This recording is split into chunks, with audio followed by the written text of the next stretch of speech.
Can y'all hear me? Yes. Okay, good. We're gonna get started. How we feeling? Amazing. I love that. I want everybody else to match that energy. How are we feeling? Okay, I love that. Well, thank you so much for being here tonight, for joining us for this incredible conversation. I am so excited. So welcome. On behalf of Art and Practice and our museum partner, Cam, I'd like to say thank you for joining us for tonight's program, which is In Conversation, Life and Death in Doula Work. Let's just give ourselves a round of applause for being here and showing up. I appreciate you all. Whew, pardon me, I just came up the stairs, so I'm like finding my way back. So tonight's conversation is presented in conjunction with our current exhibition. If you have not been across the street at Art and Practice, it's right on the corner. We have a beautiful group exhibition all centered around Black motherhood, and one of our artists are here, Ms. Jill Knox. Please go and see the exhibition. We are open from Tuesday through Saturday from 11 a.m. to 5 p.m. Really beautiful work, so I encourage everybody to make it. It's called Giving You the Best That I Got, and this important and timely exhibition highlights images and narratives of Black mothers, and tonight's conversation is centered on the full spectrum of motherhood. So, this conversation is presented in partnership with Pause, which is an organization dedicated to creating spaces that produce safe, culturally specific, and expert-informed grief and end-of-life resources serving communities of color. We are joined by doulas Coleman and Deidre Medley. Exactly. Come on, give them a round of appluse. Yes. I like y'all. I'm Eboné, McCloud, Art and Practices Arts Programs Manager, and I will be moderating tonight. So now to welcome our guest. Deidre Medley serves as Executive Director and founding member of the Sankofa Birth Workers Collective of the Inland Empire, a collective of Black birth workers reclaiming their rights to birth through connection, cause, and community. For over 20 years, Deidre has served in many roles in the maternal health space, including lactation and childbirth educator, respectively, counselor, maternal health advocate, and birthing doula.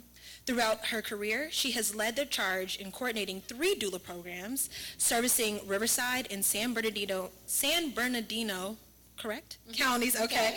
Which, combined has utilized about 70 doulas, serving nearly 700 families. That's impressive.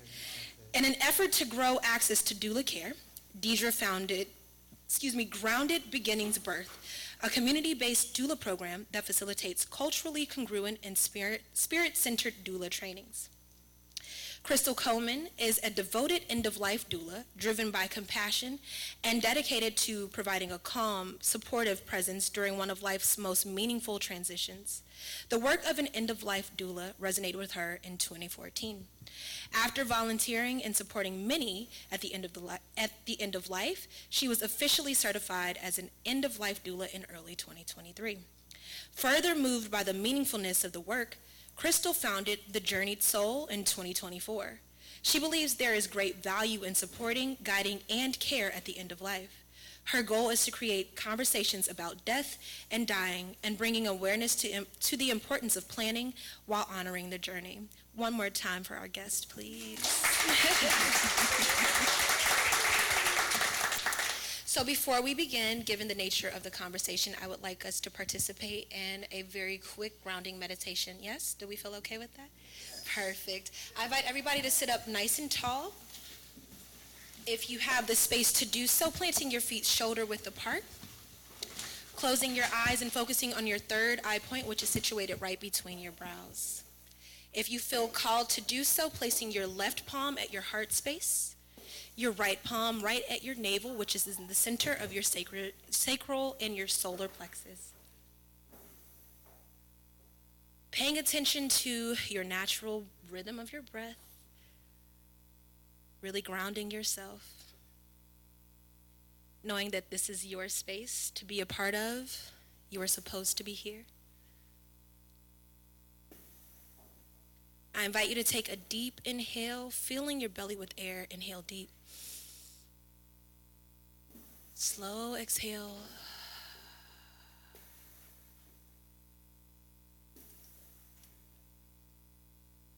Taking another deep breath in. Slow exhale.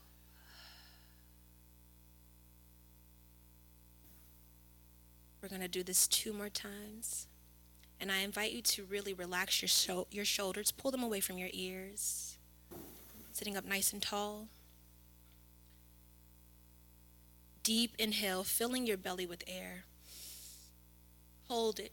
2, 3, 4. Loud exhale. Last time, make it count, make it big, make it worth it. Inhale deep. Hold at the top. 2, 3, 4. Loud exhale. Y'all sound beautiful. Eyes still closed. Last time. This time, I just invite you to feel your flesh beneath your palms. Really grounding yourself in the space. Deep inhale. Last collective exhale. Whenever you're ready, you can return back to the space. How'd that feel? Good. All right, perfect. So we're about to jump into the conversation, and I'm very excited to talk to you both about the wonderful work that you do. But I do have a question for everybody. Who is familiar with doula work in general? Okay. Birthing doula work, familiar? Okay. What about end of life? Okay. I love that. Perfect. So that leads me to my first question with the both of you. Can you both talk about how you arrived at your work? What called you? What led you to this journey? Whoever wants to start. Well, I'm going to start this by saying I'm originally from New York, so I moved here about 18 years ago, but the work of a deaf doula met me while I was in New York, not knowing it had a name. I had a childhood sweetheart who had tragically and unexpectedly passed away. And when he died, my heart just went out to his mom. This was her only child. And after all the noise of him passing and the condolences and the, sorry for your loss, there's this silence that comes once the body's buried, and maybe even a loneliness. So I knew I didn't feel like I just wanted to leave her in that space. So I hung around. I called her and checked in on her. I called her and said, hey, do you want to catch a movie? Just little things to let her know that she was still loved and supported and not experiencing this grief on her own. So that was, again, my look into it, but not knowing it had a name. And so as a birth doula, Crystal and I share the calling to the work. I think this work is not something that, I'm going to just flip through the catalog and choose a career. It's really about being drawn to the work through your spirit, and that your community needs you. And so I would say I had a calling, but the more simple story for me is I was a year out of college, was not enjoying the career I was pursuing, and my very naive self was like, I'm going to go find my passion. And I had 6 months with my former spouse during his internship in a new state, and I was reading and looking for books about stories about birth, and found a beautiful story with the midwife's retelling of all of these stories about her birth experiences as a provider. And I'm like, these are so incredible. There's something about this transformation, how every single one is very different. I'm like, I want that. I do not want to do the same thing every day, but I also don't want to deliver babies. So I went back to look for more stories because I love a good story. And I found a book called The Doula Advantage, which opens with some beautiful birth stories. I'm like, I'm checking this out. And by the end of the book, it said, so do you want to be a doula? This is how you become a doula. And it feels like telling the story at this age with a little bit more wisdom, like, wow, people actually do that. I was the person, I did that. But it really, again, it came to me. It did not, I did not truly pursue it. It literally fell into my hands, and I have never looked back. Oh, can you hear me? Thank you both for that. I think that it's really beautiful how you all both, like you said, it called you, right? Like you were led to it and then you pursued it. That's really powerful. So I guess if you all could give us a little bit of background on what exactly an end of life doula is and what is a birthing doula, just for more context. Sure. So a birth doula is someone who walks alongside families before, during, and after their pregnancy experience. There's so many doulas, but they are non-medical labor support people. And so they are all about providing emotional support, physical comfort, and informational support, because it's a huge time of transition. And I often tell families we're standing on this threshold with a big question mark, like what's going to happen when it's time for me to cross over. And basically we're like a Sherpa to say, like, we may not have actually given birth ourselves, but we've traveled this path with many families before, and you don't have to do this by yourself. Interesting. It sounds very similar to end of life. Yeah. So textbook end of life doula is one who supports and guides holistically at the end of life. But there are definitely other layers. It can consist of legacy planning, advocating for the one that's dying. If they don't want cousin JJ in the room as they're actively dying, a death doula will do everything to make sure cousin JJ is not in the room. It also looks like supporting a loved one who may be experiencing someone dying that they love, so you can support them emotionally, and you can support them, and also I'm sorry, I'm a little nervous. So you can support the person dying, but you can also support the people that love them. So to piggyback off of that, with both of your practices, these are conversations prior to, right? When you're preparing for end of life, you're having a conversation with the person who will be transitioning, and understanding that they don't want cousin JJ in the room, right? So like being able to be in conversation, and I know that we'll get to more pointed questions for you later, but I'm just a little curious, like or for both of you, like what does that even feel like, right? Like as you are speaking to either the person who will be transitioning, and this is just very specific to them, or the person who will be given birth, like what type of feeling is that as you are in conversation with them? Does that make sense? Yeah, okay.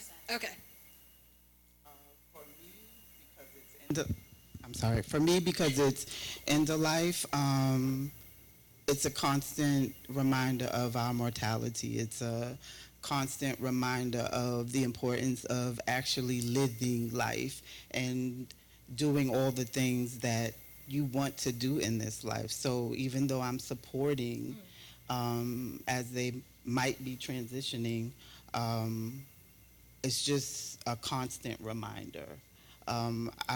I think about death every day, be it around my business or, again, my own mortality. So it can bring up a lot of emotions. It causes you to think about the people that you have already lost in your life. So there are a lot of feelings and thoughts around supporting others, and it causes you to think about your own mortality. Thank you so much for sharing that. It's beautiful. I think in my role, the thing that I feel a lot of is being continuously conscious and present in this moment.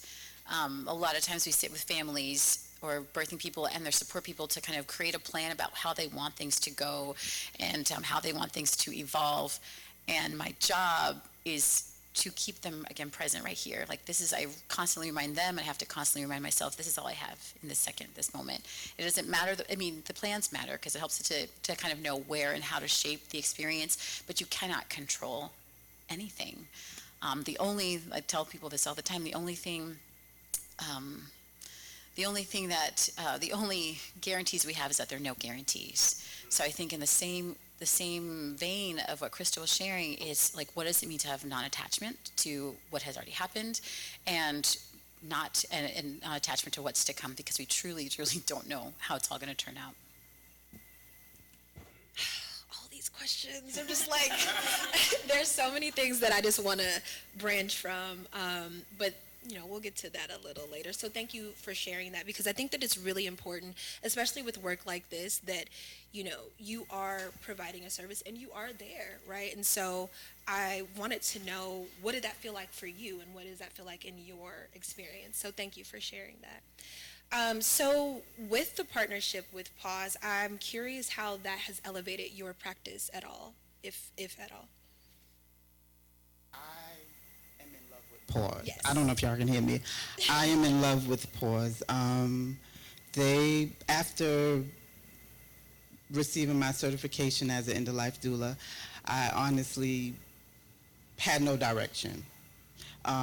It gave me an idea of the work, but I did not know which way to go from there.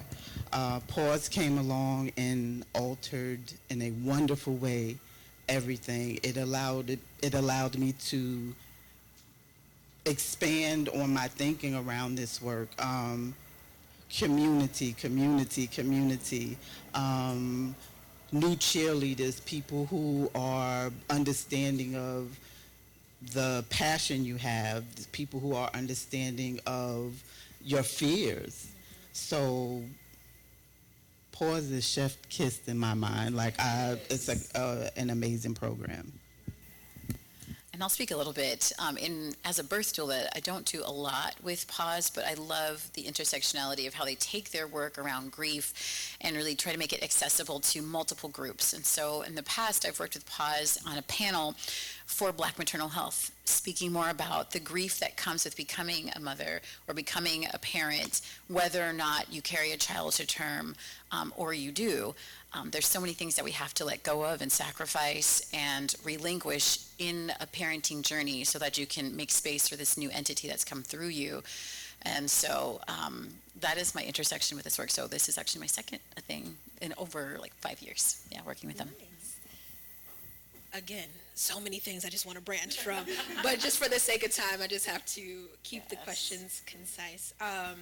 But if we could briefly take a beat before I get into both of your individual practices, just understanding more of the historical role of Black women supporting the transition process for both life and death. You touched on it a little bit, but just understanding the full circle, right, of what does that look like for Black women in the Black community? Can we start? So within birth work, especially when it comes to the Black community, before Africans were stolen from the continent and brought to this, they had the wisdom, they brought the wisdom of what it meant to care for pregnant bodies through herbs and understanding positions in the body and what it means to birth normally. And so that wisdom came to this continent, and they cared for the enslaved populations, and they actually also cared for those of the enslavers as well. And so from the time of enslavement up until the 1920s, Black midwives, we also call them granny midwives, served Black birthing communities. And they weren't just serving Black birthing communities. They were the ones you come to, I have a scratch, or I have this itch, or I'm having a problem with this person that I'm sharing a life with. And they would not just take money, but they would do trade. They would trade for their services. They would also, they wanted to show up for their community, and so sometimes they weren't taking any kind of compensation. And so in the early 1920s, 1921, the Shepherd-Towner Act was established in our country, and they said it was to help increase and better maternal health across our country. But what it really did was create lots of licensures and things of that nature that limited those granny midwives who could not read, who could not write, from actually practicing. And this greatly diminished the granny midwife population through the Deep South and in other areas that were being cared for by these granny midwives in the communities that were a little bit more rural, who did not have access to hospitals and things like that, but still having safe medical care in their areas. So with that legislation, it really diminished, and over time, They were out of practice. I think the last granny midwife died in the mid-90s, but there has been a resurgence in our community of midwifery coming back and our people taking this back. And we're still fighting some of that legislation stuff when, as they are, like right now in California, we had last year, a couple midwifery schools have to pause their programming because we're talking about now degree inflation. So your master's isn't enough. Now you have to have a PhD, but it's still the same thing, but nobody can teach because nobody has PhD. So there's these barriers that are, again, coming up on a systemic level that are preventing culturally congruent providers to get the education they need to provide it. But we always find a way. And so just in the last couple of months, I've heard that some of the community colleges are taking on midwifery programs as well to bring back midwifery to make sure that the culturally congruent care can truly be accessible to our communities. Because it's the same thing with end-of-life doulas. They have been around since the beginning of like our African culture. And like you stated, coming here, was ripped from us pretty much. And it was really to create space for white men. So she really nailed it. No, she did. I mean, it's true. But it's the same thing for end-of-life doulas. Exact same story, yeah. Because midwives and end-of-life doulas, they were with you through your journey of life. So that wasn't uncommon. So speaking of midwives, right, is there a major difference between doula and midwife? For sure.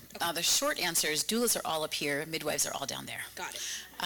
Midwives are medical providers, and they're more synonymous with obstetrical care, and so they provide medical care, and they are professionally trained. There are a few different types of midwives, but they're professionally trained to deliver babies, to take care of the pregnant person medically, and they still give that emotional support that I was sharing about before, and they still give a lot of informational support, which actually makes them a little bit different than OBs, but they take their time to be with their providers, but they can provide medical care to the pregnant person, deliver babies, and also provide newborn care as well, medical care. Mm-hmm. Nice. So Deidre, for you in particular, what are the implications of the presence or absence of community during the birthing process? Mm-hmm. Especially in the Black community. Yeah, absolutely. So, individuals will know, when you have to code switch as a Black person or a brown person, right? And that's already stressful when you have to do it in your regular life or with your job. And then imagine yourself at one of the most vulnerable times in your life. I mean, even if you're not somebody who can have a baby physically, maybe you've broken a bone or you've found yourself in a very vulnerable situation, and it takes a little bit more stress just to have to code switch or make sure you're speaking a language where people have to hear you or see you or force them to hear you or see you when they should be the ones taking care of you. And so having someone alongside you who is culturally congruent or a little bit more trauma informed, even if they're not your skin folk, someone who can at least take a pause to say, I am with you, I hear you, I see you, you matter, I'm going to help keep you alive, can help an individual minimize their stress, help them to stay more present, help them to trust the process and trust their providers, and hopefully they're going to end up with better care. Does that answer the question? Yeah. Absolutely. Mm-hmm. Absolutely. I think one of the most beautiful things that you said was I see you and I want to make sure that you stay alive through this. It's such a thing that sometimes we don't talk about, and I think that we should be, I don't love to say should, but it would be very helpful to have dialogue around how do we speak to providers. What do we ask for? Are we looking for a doula? Are we looking for, there's so many things that come along with that. So thank you for sharing. 100%. Yeah. And then another question for you specifically was, how does the birther's health impact your practice? Yeah. So this was a little tough for me to think about. So as a doula, I'm non-medical, but if somebody has bigger health challenges, right? Whether they're high risk, whether if they've got high blood pressure or are going to be facing a lot of challenges, how it impacts me as it doesn't necessarily impact my practice as much as impacts me and how I have to show up for them, how much I have to be on guard, how much more do I have to stay present and vigilant. And I found that, so I'd been practicing for about 10 years before I shifted my, am I jumping ahead in questions? Before I shifted my focus, okay, to specifically focus on Black maternal health. I had been a doula for 10 years and I could count on probably one hand how many clients of color I had in my 10-year practice. Historically, it had been something for rich white women who had extra cash on hand to pay you. And, but rich white women, even though they need doulas too, they weren't the most affected community. And so Black birthing individuals are 2 to 3 more times more likely, in some areas even higher, to suffer from poor maternal health outcomes, whether it is a morbidity, which is close to death, or mortality, which is losing their lives. And what research tells us, in America is doing terrible in terms of maternal health rates in comparison to other developed nations. But if we remove the statistics of Black birthing individuals, then we're fine. We're kind of close to the top. Terrible. And yes. And so circling back around to what I was saying before. Wait, now I've lost my train of thought. Yeah. What was the question? Yeah. How does the birthers' health impact? So, okay. So even with that, I found myself, when I shifted my practice to only serving Black women as much as possible and Black birthing people as much as possible, then my stress level would also elevate, because I wanted to be hypervigilant, because I'm not just aware of these statistics, I'm seeing some of these inequities with a new lens, where this person said that they're in pain. And this is, in my experience, seeing this pain is not normal. Yes, it's common to be uncomfortable and pressure and contractions and all of that, but seeing somebody in pain where it's excruciating and they're just treating it like, it's okay, you'll be fine, or they're now going on to the extreme or over-medicating an individual. And I'm like, do you really want her to leave? Do we have the same goals? I'd like for her to leave alive. Do you want her to leave alive? That, for me as a practitioner, has also, I think, elevated my own stress, right? Because every phone call, every text message, when a client is in my care, I want to make sure that I can give them the space, even if they're not seeing it out there, to feel seen, heard, celebrated, supported.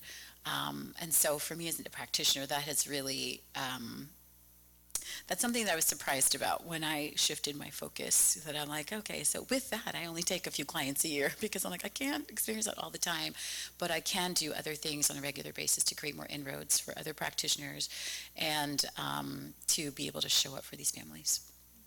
Thank you. Thank you. With that, I would like for us to just take a quick 30-second pause. Hello, everybody, all the people that came in. Hi. This is great, by the way. But we're just going to go ahead and because we are talking about some heavy things and, how things are impacting us as a community, I want to just take a quick pause. Yes? Okay. So very similar to how we started, I just invite you to close your eyes for just a few seconds. If you feel like, grounding yourself with your feet shoulder width apart, please feel free to do so. But just close your eyes, focusing on your third eye point again. And this time, I just want you to pay attention to the natural rhythm of your breath. Just really seeing if there's anything that has elevated in your body, if there's a part of your body that's asking for some attention. And place your hand on whatever part, if you feel so called to do so.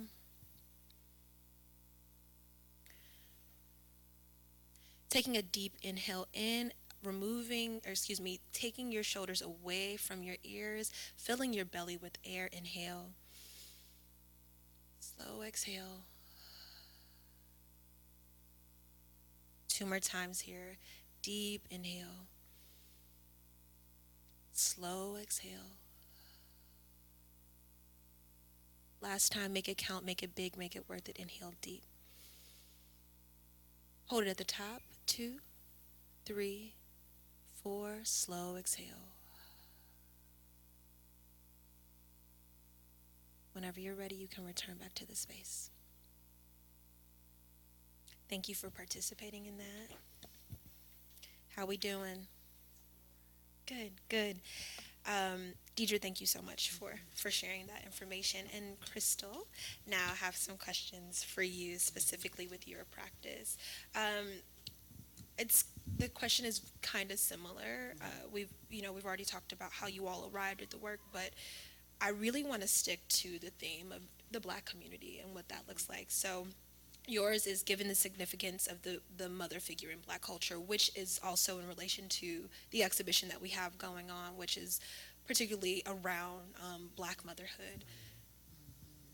Stunning. Oh yes, right. Thank you. Stunning. If you haven't seen it, please go see it. It's really beautiful, and it doesn't just talk about, um, you know, people birthing folks who are in that space, but just like the whole gamut of what motherhood and the full spectrum of motherhood, right? So, given the significance of the mother figure in Black culture, what roles does the doula play in supporting the psycho-emotional experience at the end for the end of life care, like processing the grief for both the individual who's transitioning and for the family?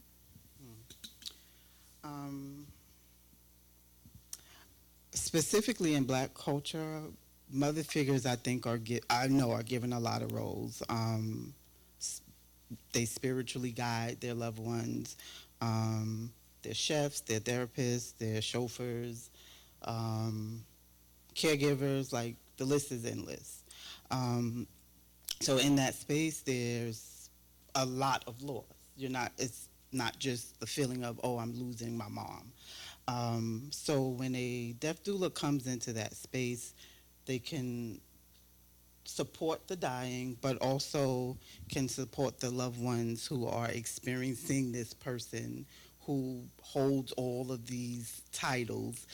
You can come in and support them and allow them to just feel.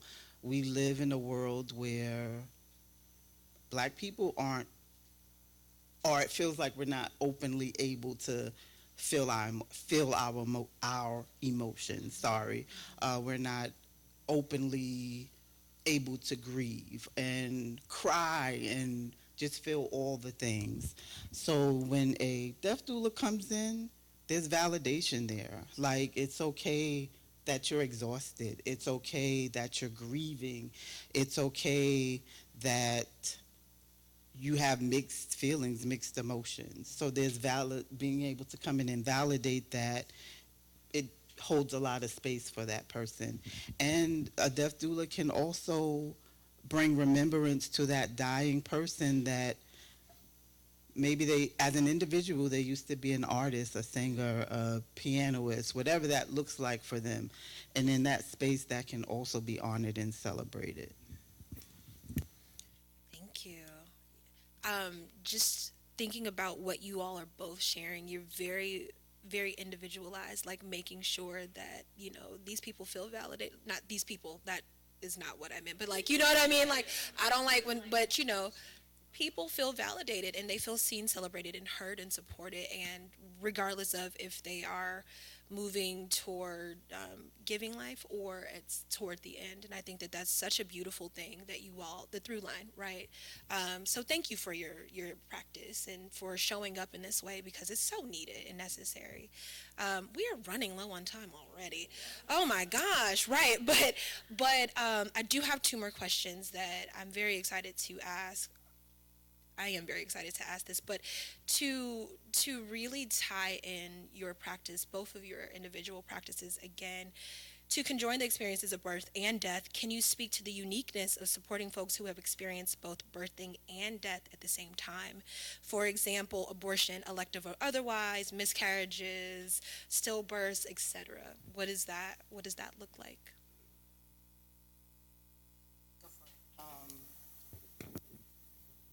I honestly haven't had the experience of supporting someone who may have had to give birth or labor to a stillborn baby, or someone who may have miscarriage. But I have had conversations with people who have experienced it, and my takeaway was there isn't a lot of conversation around it, maybe because of shame or feeling inadequate, or embarrassed. Again, I haven't had the I haven't experienced supporting someone in that space. But my takeaway is there's a lot of grief there because you think about like the celebration of life and the birthdays, the weddings, the college, all of those things that was supposed to be. So in my mind, it's just a lot of grief centered in a lot of conversations that need to be had so people know like they're not alone in that and that there are a lot of people who experience that.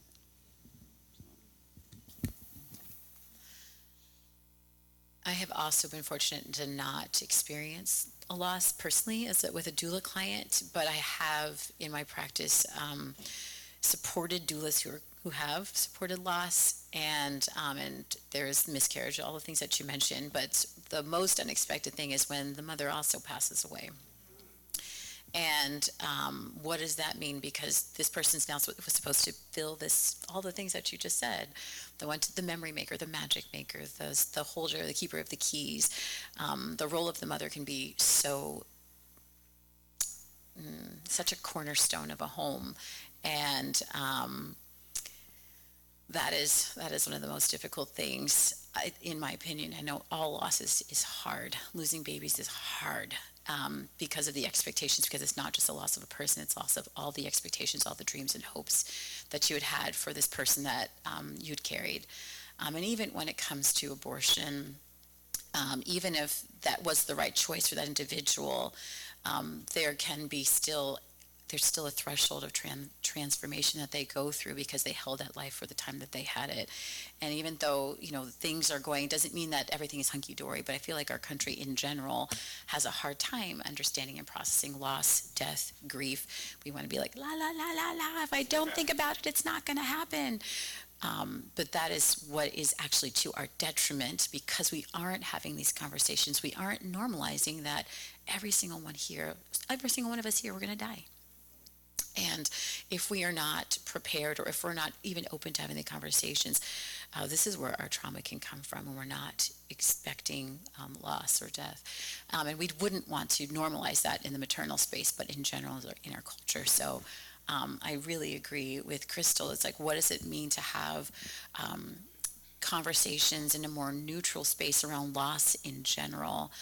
Because then I think it would help us, even though it would still hurt and it would still be abnormal, specifically for babies and mothers to be dying, we might metabolize it a little differently. And there might be more safe spaces where a person, you're walking down the street, I don't know you, but hi, how are you doing?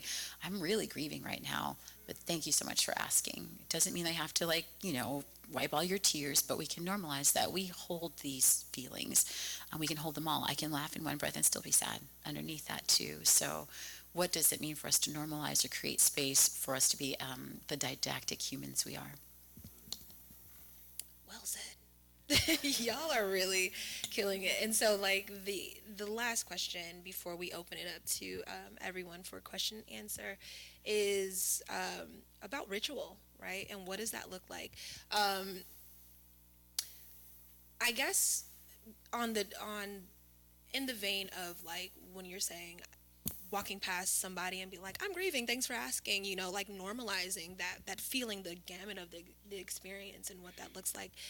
What rituals, if at all, do you all implement in your practice for both the grieving and the celebration?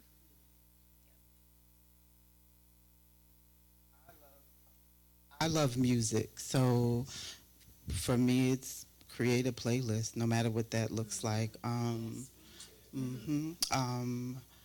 Uh, Hold space in like a non-judgmental mindset. Like people should be allowed to die the way they want.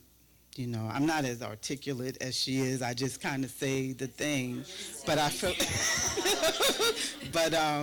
but yeah, I feel like people should be allowed to die the way they want. So if you want to create rituals, I'm here for it. But again, I love music. Song was big when deaf doulas, were were part of the end of life. Were part of the end of life. I don't know the word. Process. Thank you. So it could be something as small as that, but it's monumental. I recall a few years ago, one of my best friends, her husband passed away. We went to Jamaica to celebrate him and spread his ashes. I don't know if anyone knows about Buju Banton, but he has some lyrics that might be, a little much for elders. And she was saying that, I want to play this song, Crystal. And this is just me with my friend. Like, it's just me with my friend. And she was saying, I want to play this song, but, my mom is here, my aunt. And I was like, we are here to celebrate your boo. Like, let's get it on, and crank it up. So I think there's honor in that, and life should be celebrated. Absolutely. And I feel like in the same vein, it's really unique. The rituals that we do are really unique to that family. So sometimes it's within their practice, and I'll just help support space for that, whether it's lighting a candle when labor starts, or making sure they call the people that they want to know, or making sure we're not calling people that somebody doesn't want to know.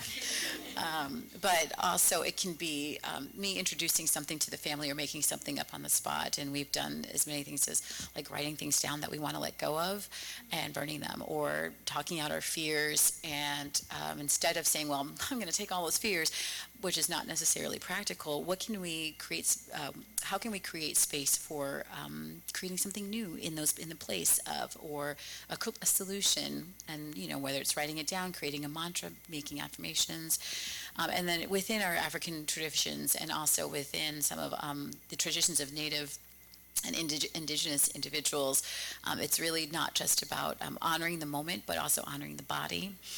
And one thing that I think is a beautiful practice for the postpartum period is what we call closing of the bones, which is acknowledging what has come through and what has passed through, and then that particular season is done. So whether it's after a pregnancy is finished, and this is actually, it was originally taught to me as after grief or loss, a big loss. And so the person who taught it to me had lost their father, and we were doing the process because of that.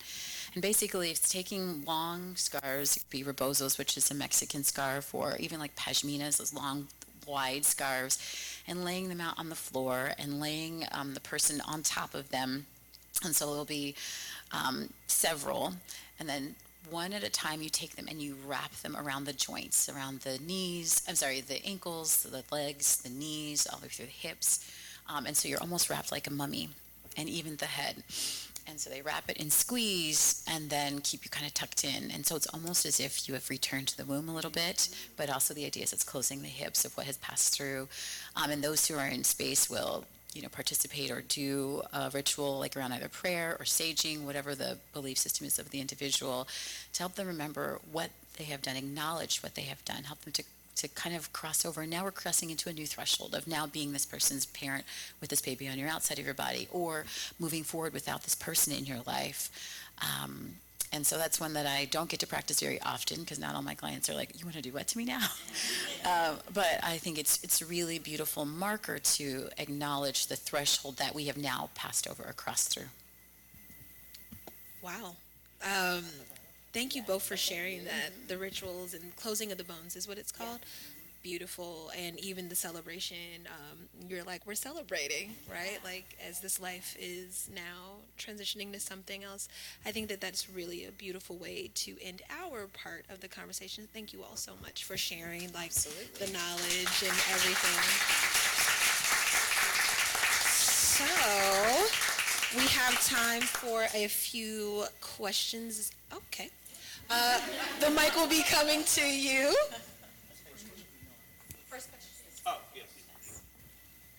This is a beautiful experience, not just because I love her, but you guys are just killing it up here with all this beautiful information.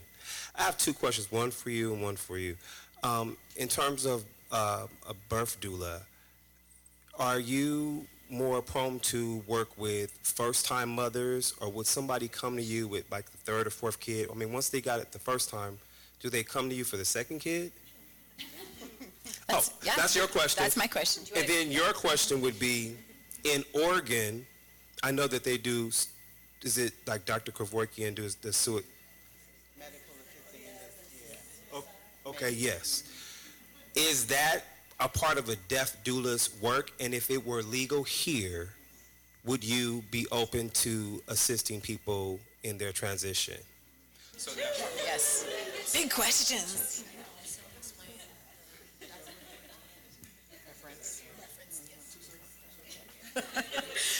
So with the question that I was asked, no. The short answer is I feel like people who have had babies in the past are more prone to get doulas subsequently because they've done it by themselves, or they did it without a doula. Maybe they had their partner or their mom or their sister, and they're like, it was great, they were there.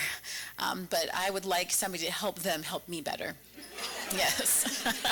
So yes, but also, yeah, and even in my yes. So the short answer is yes. I've done somebody who it was their 7th baby. Yeah. So it's definitely not just a first time mom thing.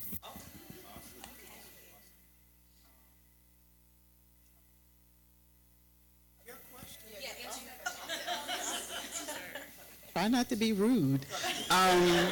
So, MAID is medical assistant in dying. I grew up in church, so let me preface that. So I'm working on that. Because again, I do believe people should leave here the way they want. And if there's little to no quality of life and MAID is an option, do it. No judgment, no opinion around it.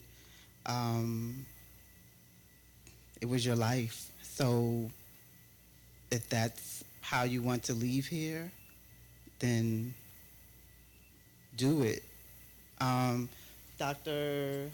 Kevorkian, yeah, he got into a lot of trouble because he assisted in a lot of end of life, and I don't think people really understood the honor in it. They didn't really respect it because it was looked at, I guess, as suicide, and people who have issues with suicide. If we're being transparent, I struggled with that because I felt like there are people who want to live. There are people who have diagnoses and they leave this world early. My childhood sweetheart, he left here early, so I used to kind of struggle with that. What changed it for me? What changed it for me was, believe it or not, Robin Williams. I looked at this man like, the world in the palm of your hands, and you did not desire to be in this realm. So I have great respect for people who say, I'm going to take control of this where I am, and I'm out. Yeah.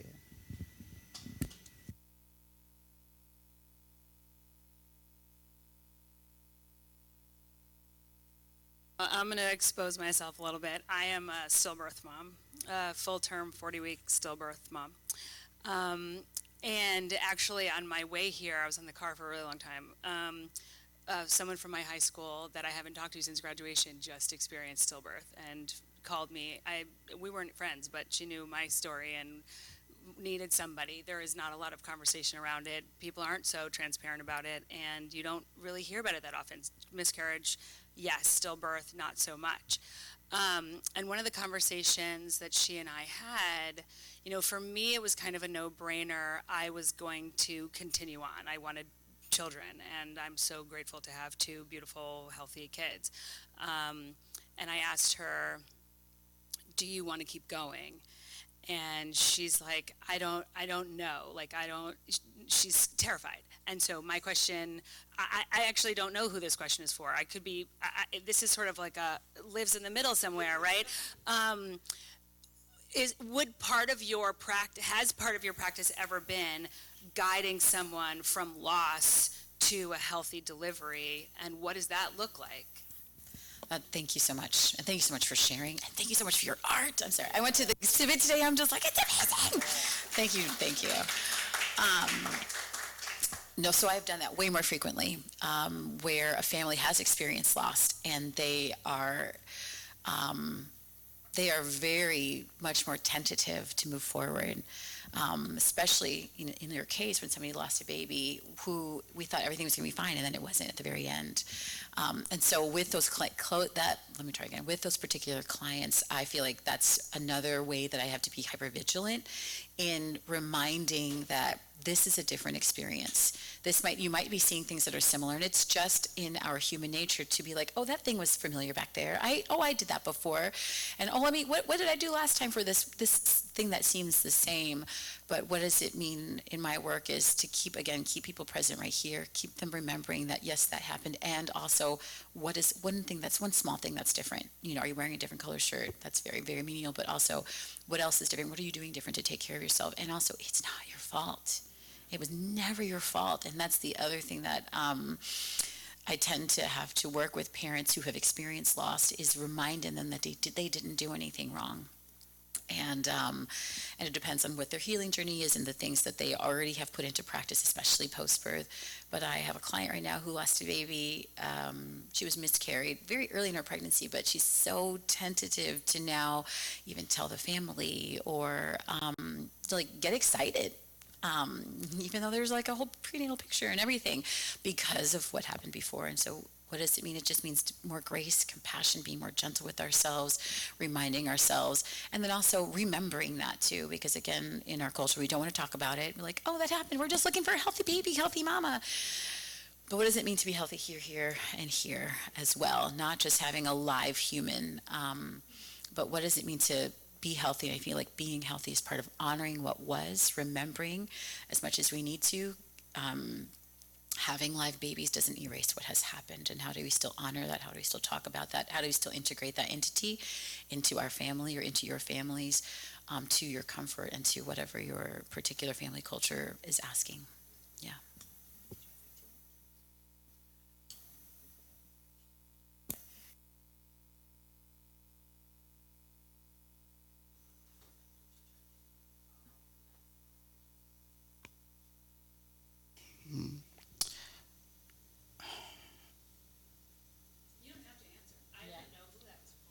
Mhm. Yeah, and I don't know. Funny.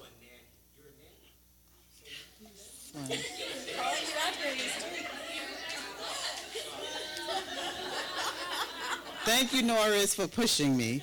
Um, so I am a nanny. I also nanny. And the family I nanny for now, the dad is experiencing this range of emotions. They just had a beautiful little girl, yummy. But his mom is transitioning. So I go in as a nanny. I kind of talk to the wife and say, try to inform her, well, it sounds like she's actively dying and very close. I was eavesdropping a little bit today as the dad was speaking to the brother. The mom is seeing her mother. So she's seeing like that veil is being lifted.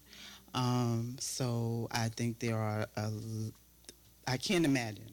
I'm just going to say I can't imagine what that feels like when there's so much to celebrate, this beautiful life that changed your perception of life, but you're also losing your mom, this person who was everything to you. And I could tell just being around him, he loves his mom, loves his mom. So I don't know. I think we just, we have to face all the things. We have to acknowledge that in all the beauty that we see in kids and birth, that there's this other end, and ultimately it's it's the end. You know, there's an end to everything. And if we have more conversations around that, we're more open to it, I think it reveals a lot of honesty, a lot of honesty. So I don't know how to end that. I just feel like, you know, we need to speak more about it and be allowed to again feel all the things that we are that we feel ultimately, just be able to feel all of our feelings. I don't know if that answered your question, but Norris pushed me.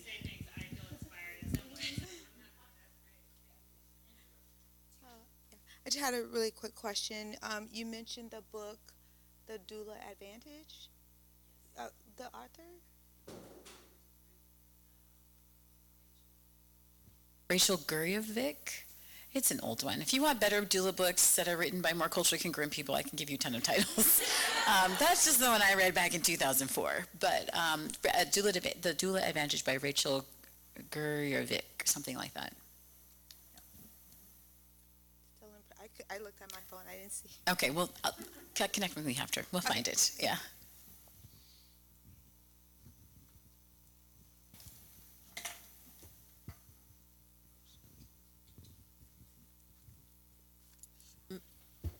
We have time for just two more. Hello, my name is Krista. Thank y'all so much for this conversation. It's very inspiring. I am also a doula, a beginner doula, beginner doula in regards to birth work.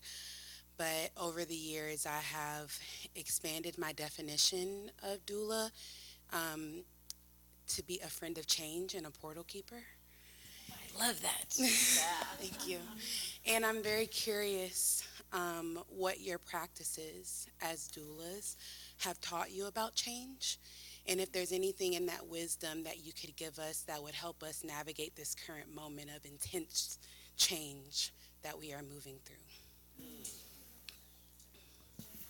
A friend of change and a portal keeper.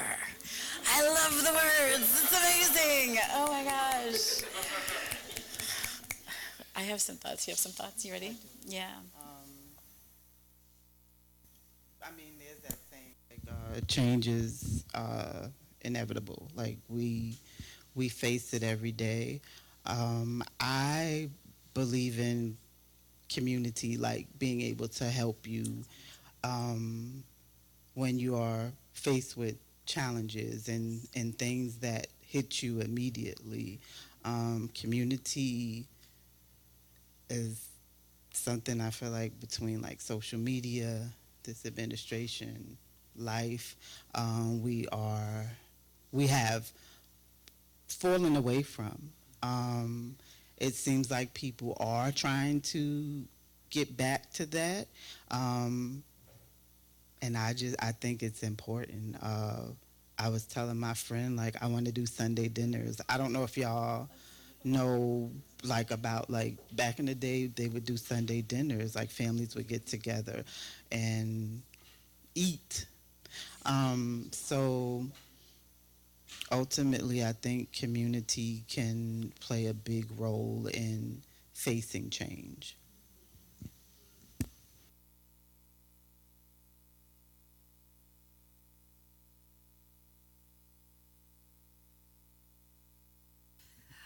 Thank you so much for everything that you guys have shared with all of us today.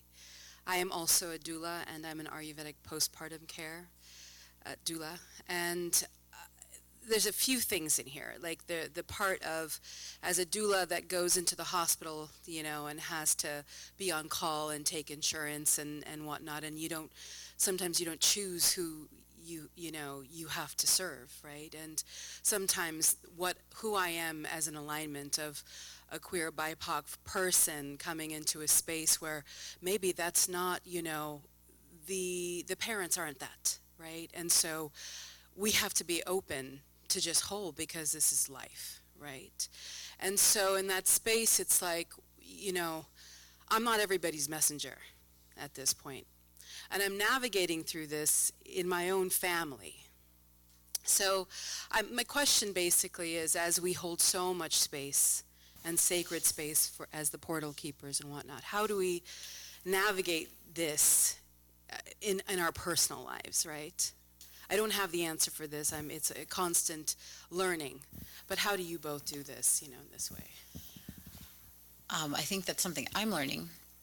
And there's the learning and then there's the putting it into practice. But what does it mean to make yourself your first client? Yeah. So if you think about all the space that you hold for others, what does it mean to make sure you're intentionally doing that for yourself? It doesn't have to be the same thing every day, just like every single client doesn't need the same prescriptive kind of care you provide. But today you might need to, do a meditation hour. Today you might need the journaling. Today you might need the beach. Today you might need to put your phone on silent if you can, if you're not on call. But what does it truly mean for you to show up as your first client and take care of yourself that way? See what comes up for you. A firm believer in rest. Sleep is good. Just resting and allowing yourself to do that without any guilt. No second guessing yourself. Rest and know that is okay. I think that we're going to rest here. Thank you all so much. Thank you both for being here. Thank you for being here. So, two things. Where could people reach out, stay connected with you? What is the best form of contact? And you don't have to give out your email right now, but if you are interested, but is there any way, any site or anything that people can contact you at? thejourneyedsoul.com, and it's the same on IG, The Journeyed Soul. And you can find me at, I know this, Grounded Beginnings Birth. It's a very long URL. Grounded Beginnings Birth on both the website and on Instagram. Beautiful. Yeah. Thank you all so much for being here.